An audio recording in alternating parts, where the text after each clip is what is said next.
ಗ್ರಾಮ ದೇವತೆಯನ್ನು ಸ್ಮರಣೆ ಮಾಡಿ ನಾಳೆ 19ನೇ ತಾರೀಕು ನಡೀತಕ್ಕಂಥ ಜಿಲ್ಲಾ ಮಧ್ಯವರ್ತಿ ಬ್ಯಾಂಕಿನ ರಾಯಬಾಗ್ ತಾಲೂಕಿನ ಅಭ್ಯರ್ಥಿಯ ಪರವಾಗಿ ಪ್ರಚಾರಕ್ಕೆ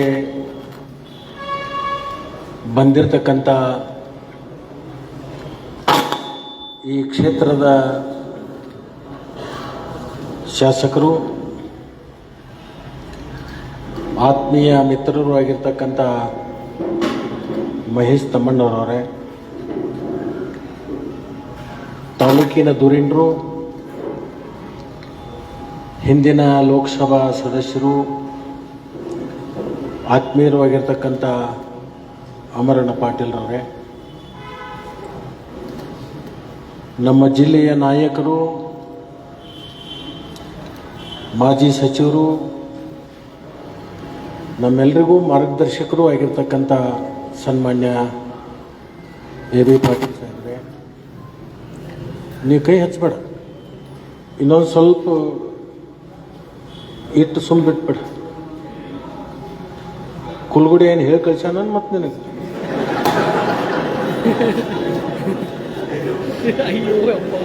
ಅವರು ಮಾತಾಡೋ ಮುಂದೆ ಸೌಂಡ್ ಕಡಿಮೆ ಮಾಡ್ತಾ ಮಾತೇಳಿ ಸುಮ್ಮ ತಮಾಷೆಗೆ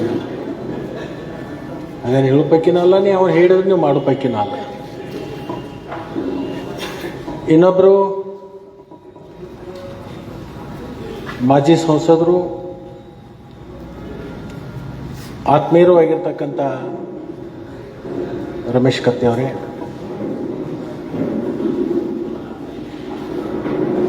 ಈ ಕ್ಷೇತ್ರದ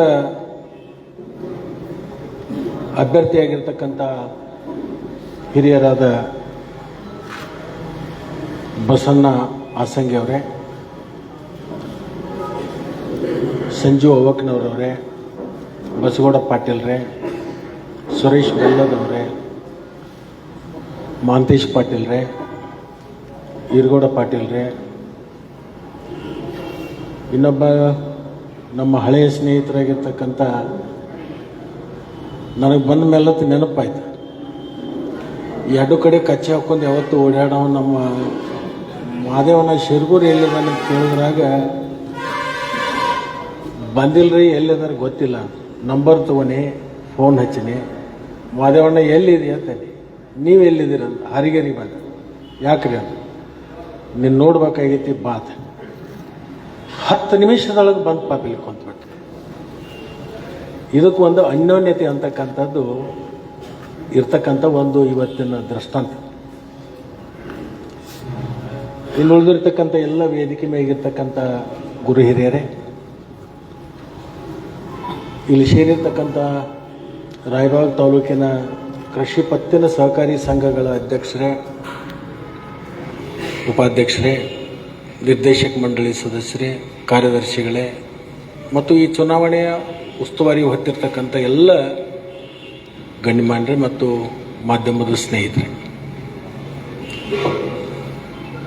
ನಾ ಏನೇನು ಮಾತಾಡ್ಬೇಕತ್ತಿದ್ದೆ ಅದನ್ನೆಲ್ಲ ರಮೇಶ್ ಜಾಡಿಸಿಬಿಟ್ಟ.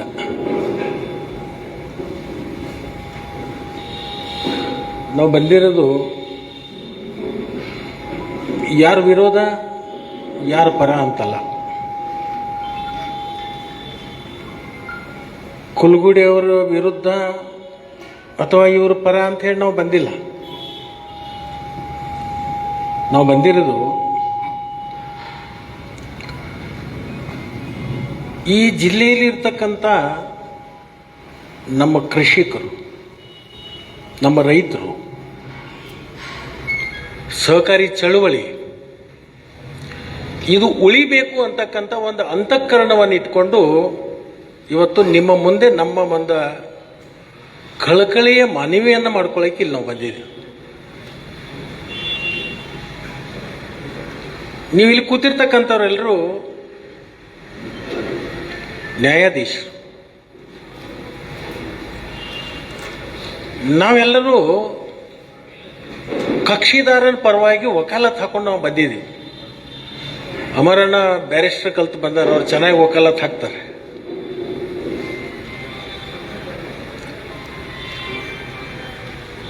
ನಮ್ಮ ಕಕ್ಷಿದಾರ ಯಾರು? ಬಸಣ್ಣ ಆಸಂಗಿ. ಇನ್ನೊಬ್ಬ ಕಕ್ಷಿದಾರ ಇದ್ದಾರೆ, ಅವ್ರ ಪರವಾಗಿನೂ ಕೆಲವೊಂದು ವಕೀಲರು ಬರ್ತಾರೆ.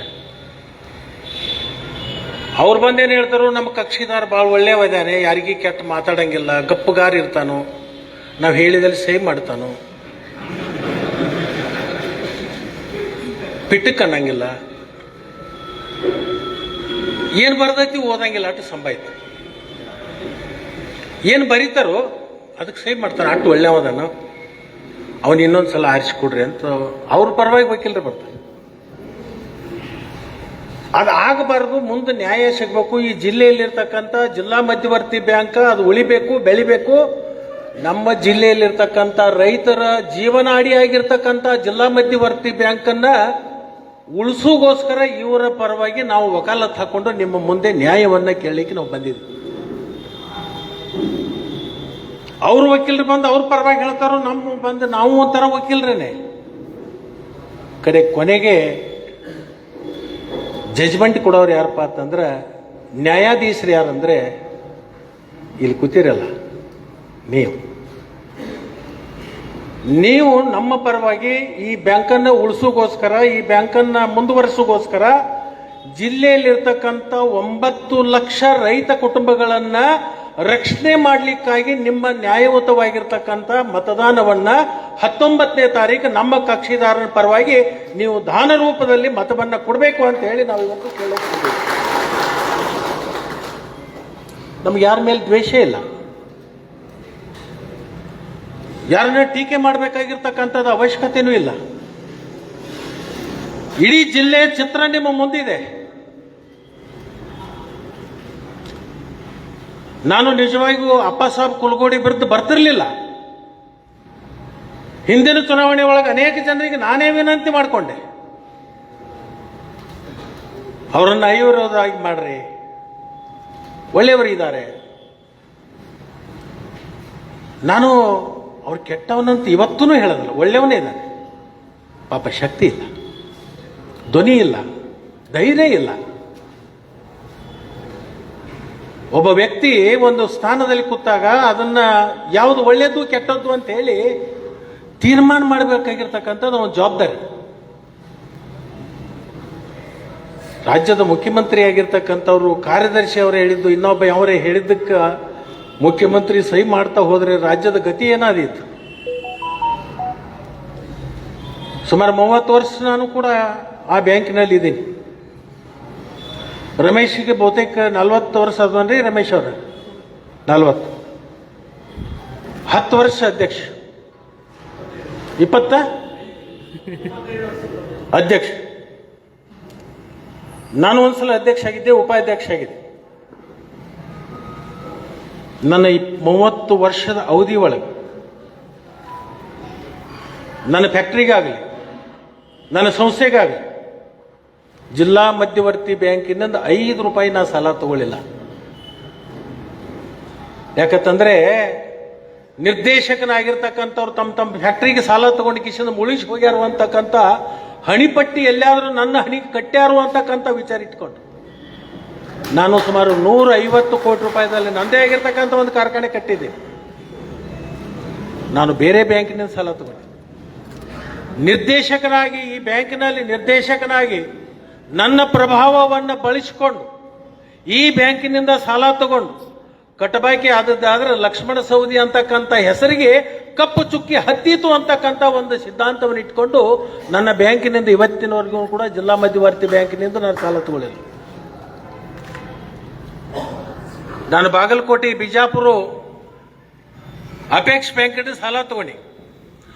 ಅವ್ರ ಕಡೆಯಿಂದ ಸಾಲ ತಗೊಳಕ ರಮೇಶ್ ಕತ್ತಿ ಅವ್ರಿಗೆ ಹೇಳಿ ನೋ ಅಬ್ಜೆಕ್ಷನ್ ಕೊಡುವಂತ. ಇವ್ರು ಕೇಳಿದ್ರೆ ನಮ್ಮ ಬ್ಯಾಂಕಿನಾಗ ಯಾಕೆ ತಗೊಳಂಗಿಲ್ಲ ಅಂತ. ಬೇಡತ್ತೆ, ನಮ್ಮ ಬ್ಯಾಂಕಿನಾಗ ನಾನಾ ಸಾಲ ತಗೊಂಡ್ರೆ ಇನ್ನೊಬ್ಬರನ್ನ ಒಂದು ಯಾವುದೋ ಒಂದು ಸಂದರ್ಭದೊಳಗೆ ವೇದಿಕೆ ಮ್ಯಾಗ ಮಾತಾಡಕ ನನಗೆ ಹಕ್ಕು ಉಳಿದಿಲ್ಲ ಅಂತ ಹೇಳಿದೆ. 7,000 ಕೋಟಿ ಸಾರ್ವಜನಿಕರ ದುಡ್ಡು ಅಲ್ಲಿ ಇವತ್ತು ಡಿಪಾಸಿಟ್ ಇದೆ. ನಿಮಗೆಲ್ಲ ಗೊತ್ತಿರಬಹುದು, 2008ನೇ ಇಸ್ವಿ ಒಳಗೆ ನಮ್ಮ ಕ್ಷೇತ್ರದ ಜನರ ಆಶೀರ್ವಾದದಿಂದ ಭಗವಂತನ ದಯದಿಂದ ಸಹಕಾರಿ ಸಚಿವನಾದೆ. ಸಹಕಾರಿ ಸಚಿವನಾದಂಥ ಸಂದರ್ಭದೊಳಗೆ ಒಮ್ಮೆ ರೈತರ ಕುಲದೊಳಗೆ ಹುಟ್ಟಿನಿ. ಈ ಕುಲಕ್ಕೆ ಏನಾದ್ರೂ ಮಾಡಬೇಕು ಅಂತ ತಿಳ್ಕೊಂಡು 12% ಬಡ್ಡಿ ದರದಲ್ಲಿ ಏನು ಸಾಲ ಕೊಡ್ತಿದ್ದಲ್ಲ, ಇವತ್ತಿನ ದಿವಸ ಶೂನ್ಯ ಬಡ್ಡಿ ದರದಲ್ಲಿ ಸಾಲ ಸಿಗತಕ್ಕಂಥ ವ್ಯವಸ್ಥೆ ಆಗಿದ್ರೆ ಲಕ್ಷ್ಮಣ ಸವದಿ ಒಬ್ಬ ರೈತರ ಮಗನಾಗಿ ಒಬ್ಬ ಸಚಿವನಾದಂಥ ಸಂದರ್ಭದಲ್ಲಿ ಅದು ಮಾಡಿಕೊಟ್ಟೆ. ಇವತ್ತು ಸುಮಾರು ರಮೇಶ್ ಕತ್ತಿ ಅವರ ಅಧ್ಯಕ್ಷತೆಯಲ್ಲಿ ರಾಜ್ಯದಲ್ಲಿ ನಮ್ಮ ಜಿಲ್ಲೆಯಲ್ಲಿ 4 ಲಕ್ಷ ಕುಟುಂಬಗಳಿಗೆ 4 ಲಕ್ಷ ಕುಟುಂಬಗಳಿಗೆ 5,000 ಕೋಟಿ ರೂಪಾಯಿ ಬಡ್ಡಿ ರಹಿತ ಸಾಲವನ್ನು ಕೊಟ್ಟಿದ್ದೀವಿ. ಬಹುತೇಕ ಇಡೀ ರಾಜ್ಯದೊಳಗೆ ಅತಿ ಹೆಚ್ಚು ಬಡ್ಡಿ ರಹಿತ ಸಾಲವನ್ನ ಕೊಡ್ತಕ್ಕಂಥ ಯಾವುದಾದ್ರೂ ಒಂದು ಬ್ಯಾಂಕ್ ಇದ್ರೆ ಅದು ಬೆಳಗಾವಿ ಜಿಲ್ಲಾ ಮಧ್ಯವರ್ತಿ ಬ್ಯಾಂಕು ನಂಬರ್ 1 ಸ್ಥಾನದಲ್ಲಿದೆ. ರಾಜ್ಯದಲ್ಲಿ ಕೇವಲ 21 ಜಿಲ್ಲಾ ಮಧ್ಯವರ್ತಿ ಬ್ಯಾಂಕ್ಗಳು, 31 ಜಿಲ್ಲೆಗಳಿರ್ಬೋದು. ಉದಾಹರಣೆಗೆ ಒಂದು ಮಾತು, ಈ ಸಹಕಾರಿ ಚಳವಳಿ ಪ್ರಾರಂಭ ಆಗಿದ್ದು ಎಲ್ಲಿಂದ? ಧಾರವಾಡ ಜಿಲ್ಲೆ, ಹಳೆ ಧಾರವಾಡ ಜಿಲ್ಲೆ, ಇವತ್ತಿನ ಗದಗ ಜಿಲ್ಲೆ ಕನಗಿನಾಳ ಗ್ರಾಮದಲ್ಲಿ ಸಿದ್ದನಗೌಡ ಸಣ್ಣರಾಮನಗೌಡ ಪಾಟೀಲ್ರು ಸಹಕಾರಿ ಬೀಜವನ್ನು ಹಾಕಿದರು. 120 ವರ್ಷದ ಹಿಂದೆ ಅವ್ರು ಹಾಕಿರ್ತಕ್ಕಂಥ ಬೀಜ ಇವತ್ತು ಹೆಮ್ಮರವಾಗಿ ಬೆಳೆದು ಇಡೀ ದೇಶಕ್ಕೆ ನೆರಳು ಕೊಡ್ತಕ್ಕಂಥ ಯಾವುದಾದ್ರೂ ಒಂದು ವೃಕ್ಷ ಇದ್ರೆ ಅದು ಸಹಕಾರಿ ವೃಕ್ಷ.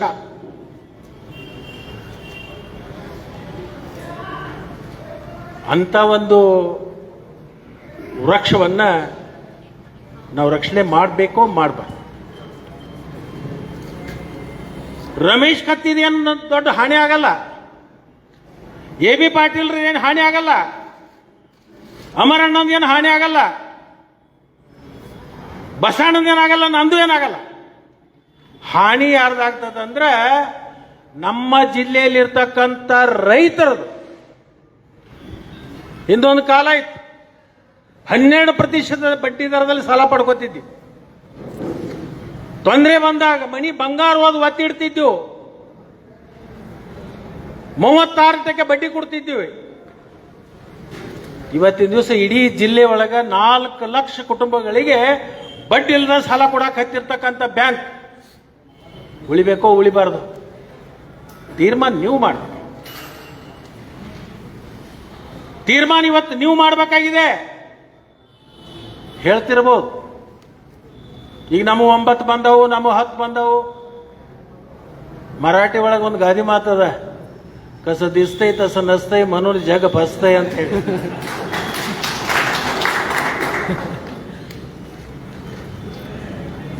ಈಗ ಅವಿರೋಧ ಆದವ್ರು ಯಾರು, ಇನ್ನು ಆಯ್ಕೆ ಆಗಿ ಬರೋರು ಯಾರು? ಈ ಶೋಭ ನಾನು ಚೋಪಡಿ ಒಳಗೆ ನಾ ಬರೆದು ಇಟ್ಕೊಂಡಿದ್ದೆ. ನಿಮಗೆ ಕೈ ಮುಗಿದು ಪ್ರಾರ್ಥನೆ ಮಾಡಿ ಇವತ್ತು ನಾನು ಕೇಳಕ್ ಬಂದಿದ್ದೀನಿ. ರಾಯಬಾಗ್ ತಾಲೂಕದಿಂದ ಬಸಣ್ಣ ಆಸಂಗಿ ಅವರನ್ನ ಆರಿಸಿಕೊಟ್ರ ನಮ್ಮವರೇ ಒಬ್ರು ಬ್ಯಾಂಕಿನ ಅಧ್ಯಕ್ಷ.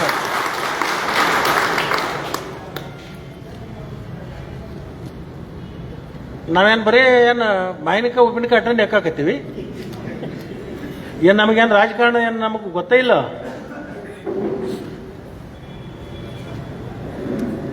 ನಾನು ಯಾಕೆ ಇವತ್ತು ವಿನಂತಿಯನ್ನು ಮಾಡ್ಕೊಳಕ್ ಬಂದಿದ್ದೀನಂದ್ರೆ, ಅಪ್ಪಾಸಾಬ್ ಕುಲ್ಗುಡಿ ಅವರು ಅಧ್ಯಕ್ಷರಾದ ಮೇಲೆ ಹಿಂದಿರ್ತಕ್ಕಂಥ ಅಪ್ಪಾಸಾಬ್ನೇ ಬೇರೆ, ಈಗಿರ್ತಕ್ಕಂಥ ಅಪ್ಪಾಸಾಬ್ನೇ ಬೇರೆ. ನಾನು ಕೇಳಿದೆ, ನಿನ್ನೆ ಕೆಲವೊಬ್ಬರು ನನ್ನ ಹತ್ರ ಬಂದಿದ್ರು, ಏನು ನಡೆದದು? ಮೊದಲ 75 ಕೊಟ್ಟಾರ್ರಿ, ಹಿಂದಿಗಡಿ ಗಾಡಿ ಹತ್ತಾಕ ಮತ್ತೆ 25 ಕೊಡಾಕ.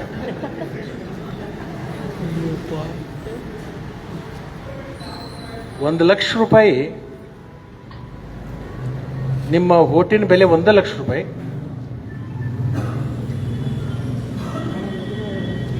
1,00,000 ನಿಮ್ಮ ಸಂಸಾರ ಇಡೀ ನಿಮ್ಮ ಜೀವನ ನಡೀತದಾನ? ಮತ್ತು ಅದು ನಿಮಗೆ ದಕ್ಕುದಿಲ್ಲ, ಇದು ಗೊತ್ತಿರಲಿ ನಿಮಗೆ. ಅದೇನು 25 ಆಗೈತಲ್ಲ, ಬಹುತೇಕ ಇವತ್ತು ಬಂದು ಹೋಗಿದ್ವು ಅಂದ್ರೆ ಮತ್ತೆ ಧಾರಣೆ ನಾಳೆ ಬೇರೆನೇ ಆಕೈತಿ. ಶೇರ್ ಮಾರ್ಕೆಟ್ ನಾಳೆ ಹೇಳುದೈತಿ. ಈಗ ಬಂಗಾರ ಹೆಂಗೆ ಜಂಪ್ ಆಗಲಾತೈತಲ್ಲ, 6 ತಿಂಗಳಿಂದ 80 ಇದ್ದದ್ದು ಇವತ್ತು ಸವಾಲ್ ಹಾಕೊಂಡು ಕೂತೈತಿ. ಇಡೀ ಬೆಳಗಾವಿ ಜಿಲ್ಲಾ ಇತಿಹಾಸದೊಳಗೆ ದುಡ್ಡು ತಗೊಂಡು ಹೋಟ್ ಹಾಕಿರ್ತಕ್ಕಂಥ ಉದಾಹರಣೆ ಯಾವತ್ತರ ಕಂಡಿರೇನು?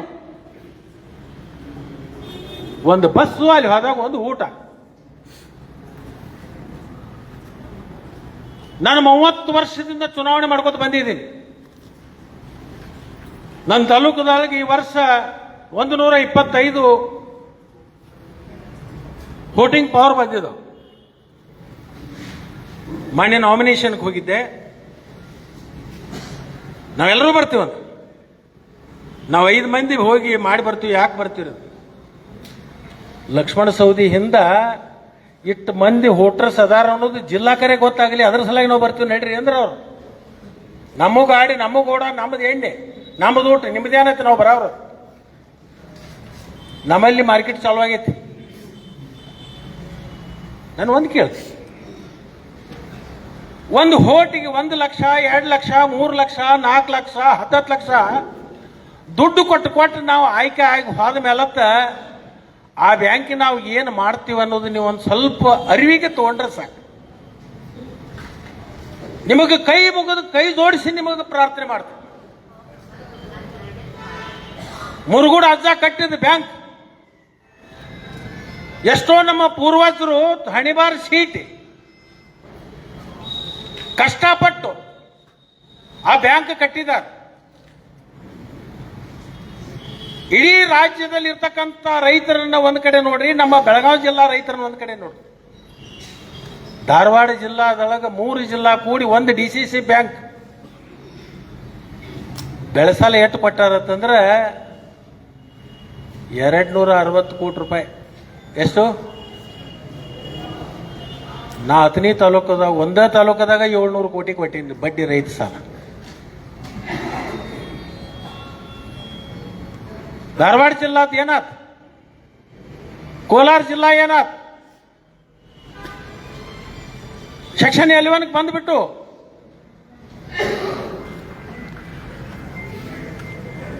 ಈಗೇನು ಹಣ ಕೊಡಕತ್ತಾರಲ್ಲ, ಬಹುತೇಕ ನಾಳೆಗೆ 2 ರೇಟ್ ತೆಗಿಬಹುದು. ಪಾಪಿ ಹಣ ಪ್ರಾಯಶ್ಚಿತ್ತಕ್ಕಲ್ಲದೆ ಸತ್ಕಾರ್ಯಕ್ಕೆ ಸಲ್ಲದಯ್ಯ. ನಾಯಿಯ ಮಲೆ ಹಾಲು ನಾಯಿಯ ಮರಿಗಲ್ಲದೆ ಪಂಚಾಮೃತಕ್ಕೆ ಸಲ್ಲದಯ್ಯ. ರಾಯಬಾಗ್ ತಾಲೂಕಿನ ಜನ ಪ್ರಾಮಾಣಿಕರು, ನ್ಯಾಯ ಅನ್ಯಾಯದ ಪರವಾಗಿ ನಿಲ್ತಾರೋ ಅನ್ನೋಂಥ ಒಂದು ಭರವಸೆ ಇಟ್ಕೊಂಡು ನಿಮಗೆ ನಾವು ವಿನಂತಿಯನ್ನು ಮಾಡ್ಕೊಳಕ್ ಬಂದೆ. ಇವತ್ತು ನಾ ಹೇಳ್ತೇನೆ, ನಾನು ಅಧ್ಯಕ್ಷ ಆಗಲ್ಲ. ಏನೇ ಲಕ್ಷ್ಮಣ ಸವದಿ ಅಧ್ಯಕ್ಷ ಆಗೋ ಸಲುವಾಗಿ ಇಟ್ಟು ಮಾತಾಡಕತ್ತಾನ ಅಂತ ಹೇಳಿಲ್ಲ.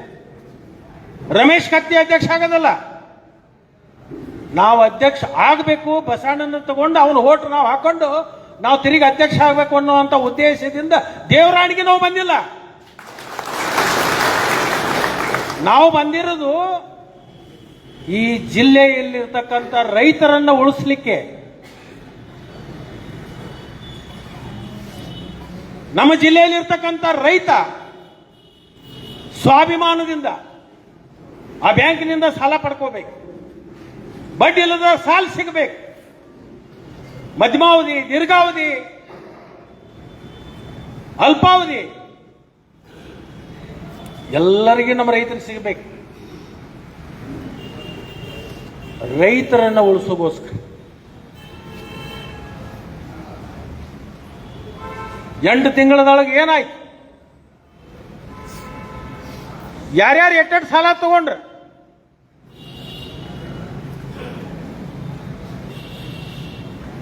ಯಾರ ಹಣ ಅದ?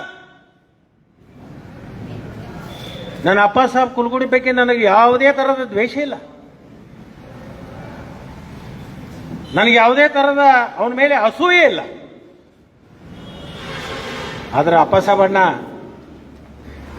ನೀ ಯಾರ್ದೋ ಮಾತಿಗೆ ಬಿದ್ದು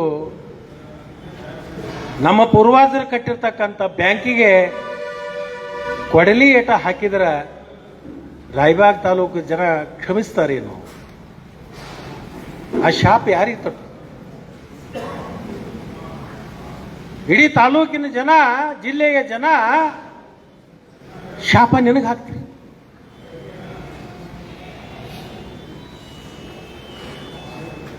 ಅದಕ್ಕೆ ನಾವು ಇಲ್ಲಿ ಬಂದಿರೋದು, ನಿಮಗೇನಾದ್ರೂ ಸ್ವಾಭಿಮಾನ ಇದ್ರಿ, ನಿಜವಾದ ರೈತರಿದ್ರಿ, ರೈತರನ್ನ ರೈತರಾಗಿ ನಾವು ರಕ್ಷಣೆ ಮಾಡ್ತೀವಿ, ಆ ಬ್ಯಾಂಕಿಗೆ ಧಕ್ಕೆ ಆಗಲಾರ್ದಂಗೆ ನಮ್ಮ ಹೋರಾಟವನ್ನು ನಾವು ಮಾಡ್ತೀವಿ ಅಂತಕ್ಕಂಥದ್ದೇನಾದ್ರೂ ನಿಮ್ಮಲ್ಲಿ ಅಂತಃಕರಣ ಇದ್ರೆ, ಅಂತಃಕರಣ ಏನಾದ್ರೂ ನಿಮ್ಮ ಭಾವನೆ ಇದ್ರೆ, ಬಸಣ್ಣ ಆಸಂಗಿ ಅವ್ರಿಗೆ ನೀವು ಆಶೀರ್ವಾದ ಮಾಡಿ. ಏನು ಕೋಟ್ಯಾಧೀಶ ಅಲ್ಲ,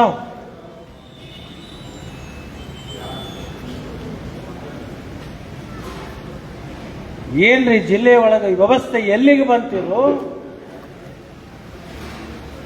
ಒಂದೊಂದು ಸೊಸೈಟಿಗೆ 10 ಲಕ್ಷ 20 ಲಕ್ಷ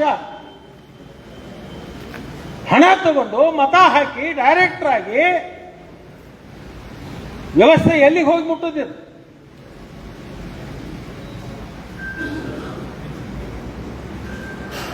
ಇಲ್ಲಿ ಕೂತಿರ್ತಕ್ಕಂಥವ್ರು ಎಲ್ಲರೂ ಪ್ರಜ್ಞಾವಂತರು ಅಂತ ಹೇಳಿ ನಾನು ತಿಳ್ಕೊಂಡು ಬಂದಿದ್ದೀನಿ. ನೀವೆಲ್ಲರೂ ಬುದ್ಧಿಜೀವಿಗಳು ಅಂತ ಹೇಳಿ ಬಂದಿದ್ದೀನಿ. ಹಾರುಗೆರೆ ತಂದ್ರೆ ಇದೊಂದು ಅಸಾಮಾನ್ಯ ಭೂಮಿ ಅಲ್ಲ. ಇದು ದೇವಕೊಂಡ ಅಜ್ಜಿಲಿ ಬಂದು ಹೋದಿರ್ತಕ್ಕಂಥ ಭೂಮಿ ಇದು. ಆ ಪುಣ್ಯ ಭೂಮಿ ಒಳಗೆ ನಾವು ಹುಟ್ಟಿದ್ದೀವಿ. ನ್ಯಾಯ ಯಾವುದು, ಅನ್ಯಾಯ ಯಾವುದು? ಇಲ್ಲಿ ಬಂದಿರತಕ್ಕಂಥವ್ರು ಅನೇಕ ಜನ ಡೆಲಿಗೇಟ್ಸ್ ಇರ್ಬೋದು, ಇರದೇ ಇರ್ಬೋದು. ಮತ ಮಾಡ್ತಕ್ಕಂಥ ಹಕ್ಕು ನಿಮ್ಮದಿದೆ. ಬಾಬಾ ಸಾಹೇಬ್ ಅಂಬೇಡ್ಕರ್ ಕೊಟ್ಟಿರ್ತಕ್ಕಂಥ ಏನದೊಂದು ಹಕ್ಕಿದೆ ಅಲ್ಲ, ಆ ಹಕ್ಕಿನ ಮುಂದೆ ಯಾವ ಶಕ್ತಿನೂ ಕೂಡ ನಿಲ್ಲಿಕ್ಕೆ ಸಾಧ್ಯ ಇಲ್ಲ. ನನಗನ್ಸುತ್ತೆ ಇಂಥ ಸಂದರ್ಭದೊಳಗೆ ಮಳೆರಾಯಿನೂ ಶುರು ಮಾಡ್ಯಾನಪ್ಪ ಅಂತಂದ್ರೆ ರೈತರ ಸುಭಚಿನ್ನ ಇವತ್ತು ನಮಗೆ ಎದ್ದು ಕಾಣ್ತಿದೆ ಅಂತಕ್ಕಂಥದ್ದನ್ನ ಈ ಸಂದರ್ಭದಲ್ಲಿ ನಾನು ಹೇಳಲಿಕ್ಕೆ ಬಯಸ್ತೀನಿ. ಎಷ್ಟೋ ಜನ ನನ್ನ ಸ್ನೇಹಿತರಿರ್ಬೋದು, ಇಲ್ಲಿ ಬಂದಿರತಕ್ಕಂಥವ್ರು ಎಲ್ಲರೂ ಇದೊಂದು ಹೋರಾಟ, ಇದೊಂದು ಚಳವಳಿ ಅಂತ ತಗೋಬೇಕು. ಲಕ್ಷ್ಮಣ ಸವದಿ ಒಬ್ಬನೇ ಹೇಳ್ತಾನು, ಲಕ್ಷ್ಮಣ ಸವದಿ ಮಾತು ಕೇಳಬೇಕಂತಲ್ಲ. ನಿಮ್ಮ ಮಾತು ಕೇಳವ ಯಾವದಾನ? ನಿಮ್ಮ ಸಂಬಂಧಿಕ ಯಾವದಾನ? ನಿನ್ನ ಮಾತಿಗೆ ಬೆಲೆ ಕೊಡ್ತಕ್ಕಂಥವ ಯಾವದಾನ? ಅಂಥವ್ರಿಗೆ ಫೋನ್ ಮಾಡಿ ಜಿಲ್ಲಾ ಮಧ್ಯವರ್ತಿ ಬ್ಯಾಂಕನ್ನು ಉಳಿಸೋಣ ಅಂತಕ್ಕಂಥ ಸಂದೇಶವನ್ನು ಕೊಡ್ರಿ. ಒಂದು ಭರವಸೆ ಕೊಡ್ತೀನಿ, ಬಸಣ್ಣ ಆಸಂಗಿ ಅವರನ್ನ ಆರಿಸಿ ಕಳಿಸಿದ್ದಾದ್ರ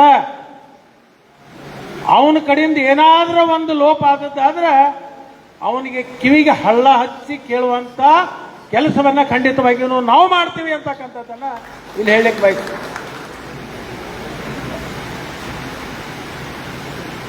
ಈಗಾಗಲೇ 9 ಬಂದವು, 10 ಬಂದವು, ತಲೆ ಅಂತ ತೆಗಿರಿ ನೀವು.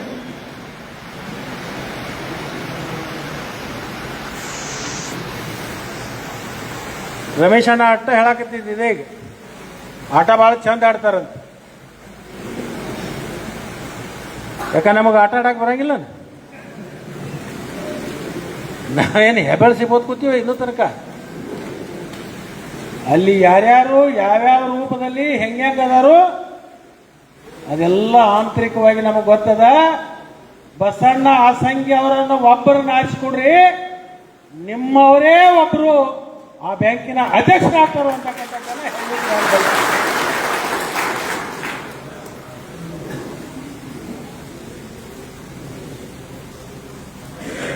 ನಾನು ಇವತ್ತು ಬಂದಿರೋದು, ನಾವೆಲ್ಲರೂ ಹಿರಿಯರು ಸೇರಿಕೊಂಡು ನಾನು ಬಂದಿರೋದು ಇವತ್ತಿನ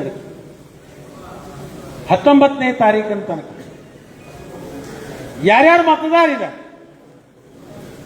ಪ್ರತ್ಯಕ್ಷ ಹೋಗ್ಬೇಕು, ಅವ್ರಿಗೆ ವಿನಂತಿ ಮಾಡಿ. ಇದು ಬಸಣ್ಣ ಆಸಂಗಿ ಅವರ ಈ ಚುನಾವಣೆ ಅಲ್ಲ, ಈ ಚುನಾವಣೆ ಇದು ನಮ್ಮ ಚುನಾವಣೆ ಅಂತಕ್ಕಂಥ ಭಾವನೆಯನ್ನು ಇಟ್ಕೊಂಡು ನೀವೆಲ್ಲರೂ ಕೂಡ ಈ ಬ್ಯಾಂಕ್ ಉಳಿಸೋಗೋಸ್ಕರ, ಈ ಜಿಲ್ಲೆಯಲ್ಲಿ ಇರ್ತಕ್ಕಂಥ ರೈತರನ್ನು ಉಳಿಸೋಗೋಸ್ಕರ ನೀವೆಲ್ಲರೂ ಕೆಲಸ ಮಾಡಬೇಕು ಅಂತ ಹೇಳಿ ನಿಮಗೆ ನ್ಯಾಯಾಧೀಶರು ಅಂತ ಹೇಳಿದ್ವಿ, ನಾವು ವಕೀಲರು ಅಂತ ಹೇಳಿದ್ವಿ. ನಾನು ವಕೀಲಿಕೆ ಮುಗಿಸ್ತೀನಿ. 19ನೇ ತಾರೀಕ ನಮ್ಮ ಕಕ್ಷಿದಾರನ ಪರವಾಗಿ ನೀವು ನ್ಯಾಯವನ್ನ ಕೊಡಬೇಕು ಅಂತ ಹೇಳಿ ನಿಮ್ಮಲ್ಲಿ ಕೈ ಮುಗಿದು ನಾನು ಪ್ರಾರ್ಥನೆಯನ್ನು ಮಾಡ್ತೀನಿ. ಕೆಲವೊಬ್ರು ನನಗೆ ಹೇಳಿದರು, ಇಲ್ರಿ 75 2 ಕಂತು ಬಂದವು ಹೆಂಗ್ ಮಾಡುದ್ರಿ ಅಂತೇಳಿ.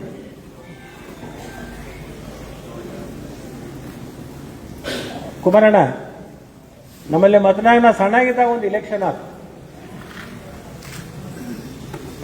Municipality election. ನಾ ಸಣ್ಣವ್ರಿದ್ದು ನಾವು, ಒಬ್ರು ಏನ್ ಮಾಡ್ರು, ಒಂದು ಪಾರ್ಟಿ ಅವರು ಶೆಡ್ಜಿ ಬಂಗಾರ ಅಂಗಡಿ, ಅವ ಬಡ್ಡಿ ಗಿರಾಕಿ ಬಂಗಾರ ಅಂಗಡಿ ಮನಗಡೆ ಖರ್ಚು ಮಾಡ್ತಾನ ತಿಳ್ಕೊಂಡು ಅವನ ಕಚ್ಚು ಸೇಟ್ ಅಂತ ಇತ್ತು ನಮ್ಮಲ್ಲಿ. ಕಚ್ಚು ಸೇಟ್ನ ಇಲೆಕ್ಷನ್ ನಿಂದ್ರಿಸಿ ಈ ಬಡಪಾಟಿ ಏನು ಮಾಡಿತ್ತಂದ್ರೆ, ಒಬ್ಬ ಸಾಬ್ರಾವ್ ಅಂತಂದ್ರೆ ಒತ್ತು ಗಾಡಿಯಾಗ ಅದು ಹಮಾಲಿ ಮಾಡ್ತಿದ್ದ, ಅವ ಸುತ್ತು ಸಾಬ್ ಅವನ ಹೆಸರು. ಅವನ ತಂದ ಇಲೆಕ್ಷನ್ ನಿಂದ್ರಿಸಿರು. ಇವು ಶೆಡ್ಜಿ ಇದ್ದಾವ ಶುರು ಮಾಡಿದ್ರು. ಮುಂಜಾನೆ ನಾಷ್ಟ, ಮಧ್ಯಾಹ್ನ ಊಟ, ಸಂಜೆಗೆ 2, 14 ದಿವಸ ಹೊಡಿತು ಮಂದಿ. ನಾಳೆ ಮುಂಜಾನೆ ವೋಟಿಂಗ್ ಇತ್ತು, ರಾತ್ರಿ ಎಲ್ಲರೂ ಸಂಜೆಗೆ ಪಾರ್ಟಿಗೆ ಸೇರಿದ್ರು. ಅವರೆಲ್ಲರೂ ಕೂಡ್ರ ಕ್ಯಾ ಬಾ ಕಲ್ಲಿ ಇಲೆಕ್ಷನ್ ಕೈಸೆ ಕರೆಂಗೆ ಅಂತಂದ್ರು. ಕಚ್ಚು ಸಬ್ಕೋ ಕಾನ, ಸುತ್ತು ಸಬ್ಕೋ ಬಾನ.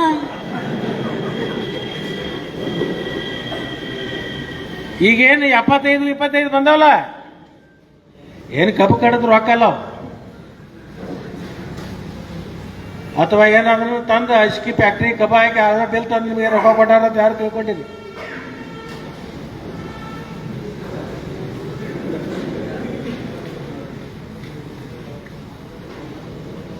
ಎಲ್ಲಿದ್ದು ಬಂದಿತ್ತು ಅಲ್ಲೇ ಬಂದೈತಿ, ಅದು ಎಲ್ಲಿ ಹೋಗಿತ್ತು ಅಲ್ಲಿ ಬಂದೈತಿ. ಈಗ ಅದು ಲೆಕ್ಕ ಸುತ್ತಾಗಿ ಇಷ್ಟ ಮಾಡ್ರಿ. ಒಳಗೆ ಹೋಗೋ ಹೊತ್ನಾಗ ಕಚ್ಚು ಸಬ್ಕೋ ಖಾನ, ಸುತ್ತು ಸಬ್ಕೋ. ಸುತ್ತು ಸಾಬ್ ಅಂದ್ರೆ ಯಾರ? ಅವ ಕಚ್ಚು ಸಾಬ, ಸುತ್ತು ಸಾಬ್. ಇದು ಅತನಿ ಒಳಗಿದ ನಾನು ಕಟ್ಟು ಕಥೆಯಲ್ಲಿದ್ದ ನಿಜವಾಗ್ಲೂ ಆಗಿರ್ತಕ್ಕಂಥದ್ದು. ಇದು ಅವತ್ತಿನ ಕಾಲದಾಗ ಲಕ್ಷಾಂತರ ರೂಪಾಯಿ ಖರ್ಚು ಮಾಡಿದ್ದ. ಇಲೆಕ್ಷನ್ ಆತು, ಮರುದಿವ್ಸ ಡಬ್ಬು ಹೊಡಿತು. 460 ವೋಟಿಂಗ್ ಆಗಿತ್ತು. ಸುತ್ತು ಸಾಬ್ಗೆ ಎಷ್ಟು ಬಿದ್ದಿರ್ಬೇಕು ಗೊತ್ತಿತ್ತು? 460ರಾಗ 422 ವೋಟ್ ಇವಾಗ ಯಾರಿಗೆ? ಸುತ್ತು ಸಾಬ್. ಶೇಡ್ಜಿ ಅದನ್ನ ಏನು ನೋಡಿತ್ ನೋಡ, ಉದ್ದಕ್ಕೆ ದುಡ್ಡು ನಮಸ್ಕಾರ ಹಾಕಿಸಿಂದ ಏನು ರಾಜಕೀಯನೂ ಬೇಡ, ಈ ಮಂದಿ ಸವಾಸು ಬೇಡ, ಇನ್ನು ಬೇಡ. ಅವಾಗ ಹೇಳ್ರಿ, ನೀನು ರೊಕ್ಕ ಕೊಟ್ಟಿದ್ದೆ, ನಾವು ಬಂಗಾರ ತಂದು ಇಟ್ಟಿದ್ದು 36-40ಕ್ಕೆ ಬಡ್ಡಿ ತಗೊಂಡಿದ್ದಿ, ಅದ ಬಡ್ಡಿ ರೊಕ್ಕ ನಮಗೆ ಕೊಟ್ಟಿದ್ದಿ, ನೀ ನಿನ್ನ ಕೈಲಿ ಕೊಟ್ಟಿದ್ದೇನ? ಇನ್ನೊಂದು ರೌಂಡ್ ಬರ್ತಿತ್ತು ತಗೋರಿ, ಇನ್ನೊಂದು ರೌಂಡ್ ಕೊಡ್ತಾರ ಅವ್ರ, ತಗೋರಿ. ಏನಾಗುದ? ಯಾರಿಗೆ ತಗೊಂಡು ಮನಸ್ಸಿಲ್ಲ, ನಾವು ಇದನ್ನ ಹೆಂಗ ತಗೊಳ್ಳೋದು ಪಾಪಿ ಹಣ ಅಂತಂದ್ರೆ ತಗೋರಿ, ಬಿಡ್ಬೇಡಕ್ಕೆ ಹೋಗ್ಬೇಡ್ರಿ. ನೀವು ವಾಪರ್ಸ್ಕೊಳ್ಳಿಲ್ಲ ಅಂತಂದ್ರೆ ದೇವ್ರ ಕಂಡು ಅಜ್ಜನ ಉಂಡೆ ಹಾಕಂದು ಹಾಕಿಬಿಡ್ರಿ. ಅದು ಒಲ್ಲೆ ಅಂದ್ರೆ ನಿಮಗೆ ಬಳಸ್ಕೊಳ್ಳೋದು ಒಲ್ಲೆ. ಅದಕ್ಕೆ ದಯಮಾಡಿ ಇಲ್ಲಿ ಸೇರಿರ್ತಕ್ಕಂಥವ್ರು ಏನು ಸೇರಿದೆ, ನಾನು ನಿಮಗೊಂದು 2 ಮಿನಿಟ್ದಾಗ ಮುಗಿಸ್ಬಿಡ್ತೀನಿ. ಡೆಲಿಗೇಷನ್ ಫಾರ್ಮ್ ನಮ್ಮ ಕೈಯಾಗ ಅದಾವ, ನಾವು ಕೈ ಎತ್ತು. ಡೆಲಿಗೇಷನ್ ಫಾರ್ಮ್ ನಿಮ್ಮ ಕೈಯಾಗ ಅದಾವಣ್ಣ ಅವ್ರು.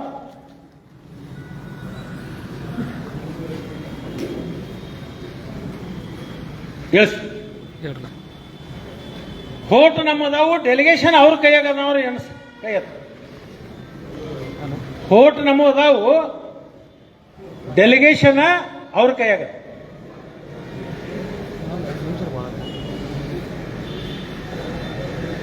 ಎಲ್ಲ ಅದು ಊಟದವ್ರು ಸ್ವಲ್ಪ ಬರೆದಿಟ್ಟು ಬರ್ತದೆ. ಕರೆಕ್ಟ್ ಲಿಸ್ಟ್ ಐತೆ ನಿಮ್ಮ ಕಡೆ,